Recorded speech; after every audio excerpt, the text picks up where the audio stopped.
Hello. Yuanye in Paris here.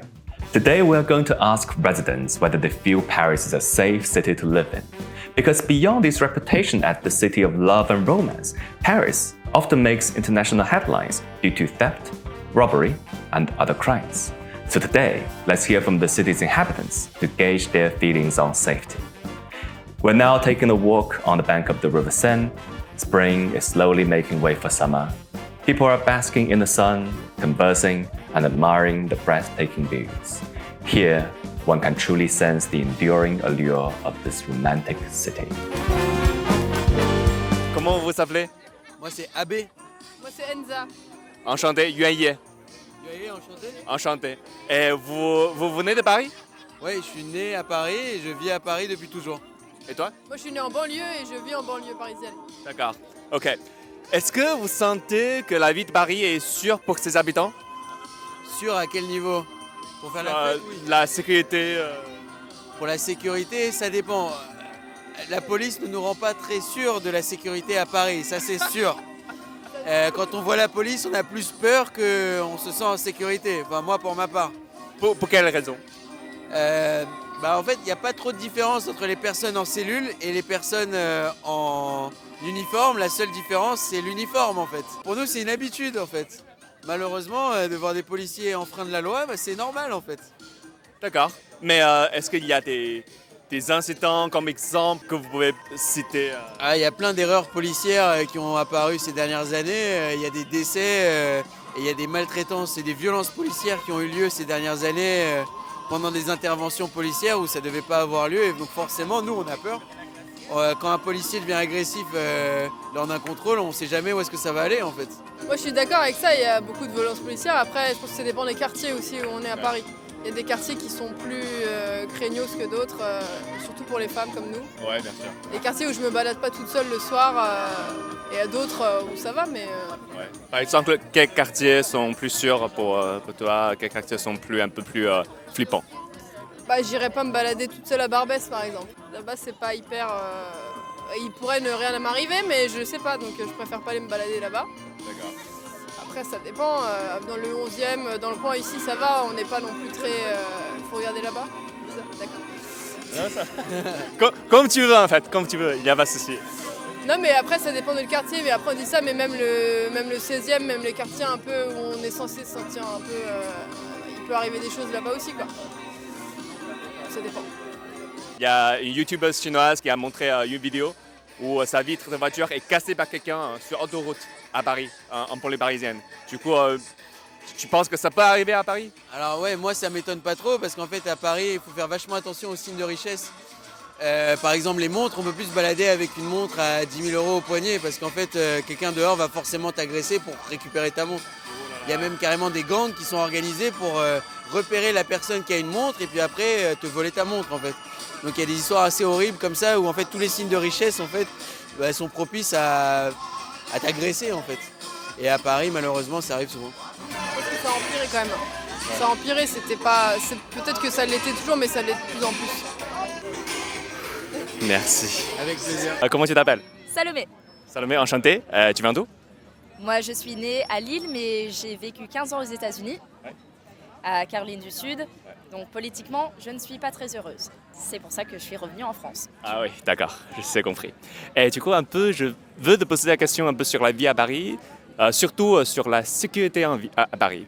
Est-ce que tu te sens sûr, tu te sens en sécurité quand tu es à Paris ou pas vraiment? Ça, c'est une grande question parce que je pense que toutes les villes métropolitaines qui ont l'accès au transport public va toujours avoir un petit peu de danger. Et même, je vais être honnête, moi, je mets un short sous mes robes, sous mes jupes, juste pour me donner 5 secondes de plus. C'est horrible, mais aussi, j'ai aucune confiance dans aucun homme. Ouais. Je suis pas désolée, mais... Ouais, ça c'est bien compris.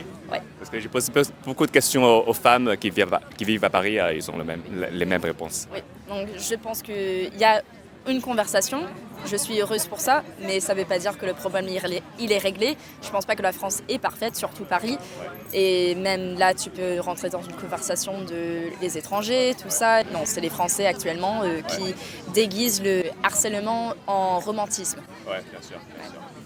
Bien sûr. Et Tu penses que c'est récent ou ça fait déjà longtemps que c'est comme ça? Non, je pense que ça fait très longtemps, mais aussi on voit une régression là en ce moment, ça fait 20 ans.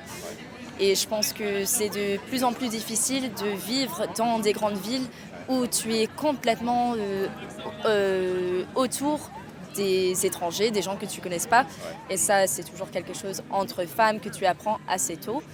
Et même comme gamine, de comment tu te comportes, comment tu t'assois, comme même avec une robe, tu ne peux pas avoir l'esprit libre. Ouais. Et c'est toujours quelque chose où tu ne peux jamais être vraiment confortable. Ouais. Et même si tu parles de Paris précisément,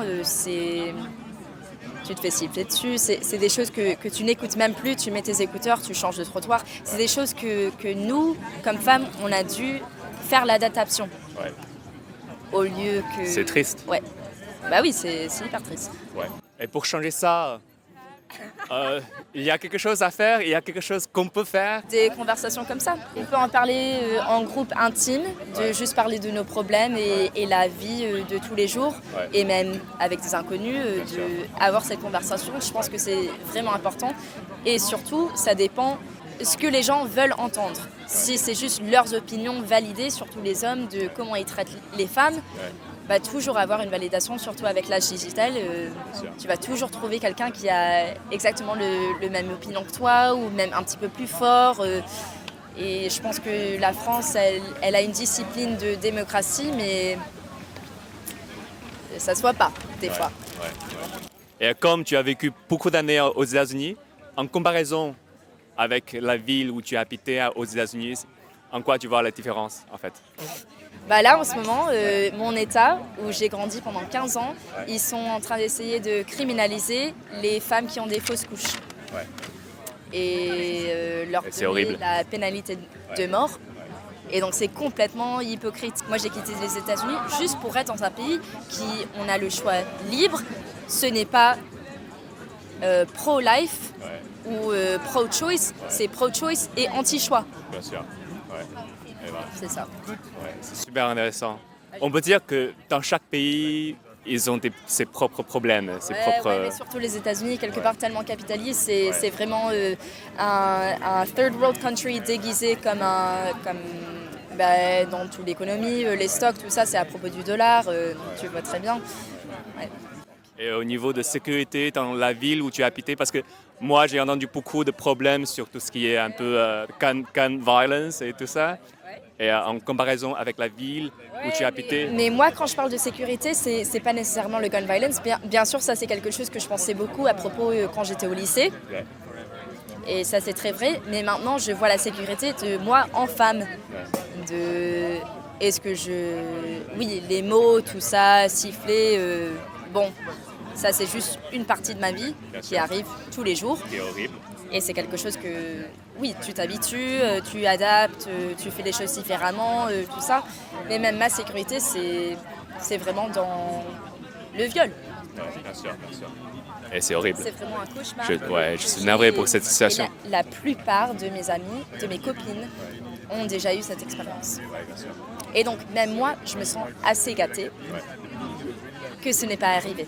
Parce qu'un quart des femmes vont avoir cette expérience dans leur vie. Un quart. Je suis vraiment désolé pour cette situation et j'espère que ça va être changé dans un certain moment de l'histoire en France, j'espère. Merci beaucoup pour tes réponses. Comment tu t'appelles? Ryan, Ryan, tu viens d'où? j'ai 26 ans, je suis français. Ok, enchanté. Et tu viens de Paris? Oui, de banlieue parisienne. De banlieue parisienne, ok. Est-ce que si on parle de la sécurité de Paris, est-ce que tu te sens sûr, tu te sens en sécurité en vivant à Paris ou Moi, oui, parce que je suis un homme d'1m80. Ouais, et justement, en comparaison, clairement, ouais. Moi, je me sens en sécurité, je me suis jamais forcément fait agresser et tout. Et je pense que quand on me voit de loin, je suis un peu intimidant, donc je suis pas le premier qu'on fait chier, quoi. Ouais. Mais là, toutes mes amies se sont un minimum fait agresser une fois dans la rue. Il n'y a pas une seule exception, genre toutes sans exception. C'est horrible. Et ouais, des fois même des trucs encore pires, quoi. D'accord. Et donc ouais, à mon échelle, j'essaie de faire ce que je peux pour les aider. Par exemple, je change de trottoir la nuit Oui, bien sûr. ou je marche lentement. C'est ce qu'on peut faire. Ouais. Ouais. Mais du coup, ouais, ce qu'elle parlait très bien, l'exemple des écouteurs. Moi, quand je rentre la nuit, hein, j'ai mes 2 écouteurs, la musique à fond et tout. Et je sais que mes potes femmes, ben non, genre il y a toujours le son au minimum ou un écouteur sur 2 qui est enlevé, quoi. Est-ce que tu as été volé des choses ou pas? Ouais, je me suis déjà fait cambrioler déjà. Oula, Ouais. comment ça s'est passé? On était en vacances, on est revenus et tous les placards ils étaient ouverts, tout était vidé et tout. Oh là là. Ouais, C'est dans quel quartier? C'était du coup à Villejuif dans le 94. Ouais, Du coup, c'est le bout de la ligne 7. Ouais. Et sinon, je me suis déjà fait agresser 2 fois Ouais. dans la rue pour me faire voler des trucs et tout, mais pas genre, je me suis pas fait frapper quoi. Tu veux pas? Oui, en Bien fait, sûr. je parle français pas très bien, donc Ok. j'ai pas un peu. Donc... But if you want to speak English, that's also going to be very interesting because that's going to like give a very interesting perspective, you know. Great. What is your name? Lola, Lola. Where from? I'm from Bristol in England. Oh, okay, cool. For how long have you been living in Paris? About a year and a half, coming up to 2 years. Yeah. What are you doing in Paris? So I did a master's here in creative writing, and now I teach. Okay. Teach cool. English. Okay, that's very nice. Okay, so basically the topic of this series of interviews is about like security in Paris. Do you like feel like secure living in Paris? Do you have bad experiences, something like that? You know. I haven't had any like incredibly bad experiences. I know a lot of people that have had awful experiences For here. example, the 2 friends I interviewed. Yeah, amongst others. Yeah. yeah. Me personally, I haven't, but I'm also like very defensive in terms of like I get approached on the street far more here than I ever have been in England. Men will just come up to you on the street and start a random conversation with the intention of asking you for your number, asking you for your details, asking you to go on a date or to whatever. And I just, when I first came here, I was like, oh, so nice, so friendly. Yeah. And then now I'm just like, absolutely not. Like, this is weird. Like, please leave me alone. I see. I mean, in comparison, to where you're from, do you feel like it's safer to live here or it's safer to live where you're from? So Bristol is not a capital city, and Leeds, where I went to uni, is not a capital city. I would say in general, because I was in a family environment in Bristol, and then I was in a student environment in Leeds. It's very different living here. It's, as I say, like it's a much bigger city than I'm used to. Yeah, I would say different. But like, if you were comparing it to say London, I would say it's maybe very like similar in terms of like any big city. There's always going to be like a certain proportion of people that are like. A, just on the street, and B, looking to start something. Of course. Okay. That's very interesting. Thank you so much. Thank you. Thank you. What was your name, sorry? My name is Yuan Ye. Yuan Ye? Yuan Ye, yeah. Nice to meet you. Nice to meet you. I have been wandering through Paris for the past 9 years, and what always catches my eyes are the lights and shadows of Paris that change their color into black, white, blue, and green. In winter, I see spots of red reflecting on the white of snow. The snow melts into the waters of the Seine, flows into the plastic beer cup in my hand that is making me intoxicated. It is now the moment to retreat into the flowing night and dive into the smoky tunnels of Paris. Bonsoir. Bonsoir. Et comment tu t'appelles? Juliette. Comment? Juliette. Juliette, enchantée. Et comment tu t'appelles? Amy. Ok. Vous habitez à Paris? Oui. Depuis toujours? Non, pas depuis longtemps. Depuis 1 an et demi. Ok. Et vous venez d'où à l'origine? London. London? London, yeah. Ah, vous parlez super bien français. Well, I'm French. So basically you're French born in London. Yeah, that's exactly it. Oh my goodness. Moi, je suis née en France, mais j'habite à Paris depuis 2 ans pour les études. Tu fais quoi comme étude? Droit et philosophie. Génial. Ok. Du coup, les questions sont est-ce que vous sentez en sécurité quand vous habitez à Paris? Enfin, je me sens pas du tout en sécurité à Paris en général. Enfin, surtout quand tu rentres le soir chez toi, c'est vraiment c'est dur. Il y a quoi comme problème Pour moi, c'est les hommes. Hein. Ouais. C'est les hommes qui marchent dans la rue et t'es là, tu sais pas quoi faire, quoi. Et pour toi? Moi, c'est pareil. C'est vrai que la journée, ça va, mais le soir, c'est plus compliqué. Des fois, on a peur aussi de rentrer chez nous toute seule. On prend des Uber ou des trucs comme ça parce qu'on n'est pas très sûr de ce qui va nous arriver. Et... C'est vrai que ça a un coût. C'est un coup. C'est un coup C'est un d'être coup de- safe à Paris. C'est vrai. Oh là là. Il y a trop de gens un peu chelous. C'est ça, complètement. Est-ce que tu te sens plus sûr à Londres qu'à Paris? À Londres, il y a des mecs bourrés qui rentrent des pubs. Quoi? You know, pubs. Ok, ouais. En fait, les mecs à Londres, ils sont plus respectueux, je trouve. Surtout quand t'es dans les métros, ils gardent plus d'espace. Mais le problème, c'est quand ils sont bourrés. C'est une autre histoire en fait. Ils peuvent vraiment être irrespectueux. Je me suis déjà fait démonter la gueule dans le métro parce qu'ils étaient trop bourrés, quoi. Alors qu'à Paris, c'est constant. C'est tout le temps en fait. Ça va pas. C'est tout un chien. C'est ça. Oh là là. Et tu as été à Londres? Quand j'étais plus petite, donc je peux pas faire la comparaison avec Paris. Mais elle vient du sud. Moi je viens du sud. C'est pire que Paris. Ah, c'est pire qu'à Paris. Pire que Paris. C'est quoi la ville Montpellier. où tu vas? Montpellier. Ah, d'accord. Ok. Qu'est-ce qui se passe là-bas? Comment ça se passe? Sécurité ou en termes Ah, c'est tout le temps.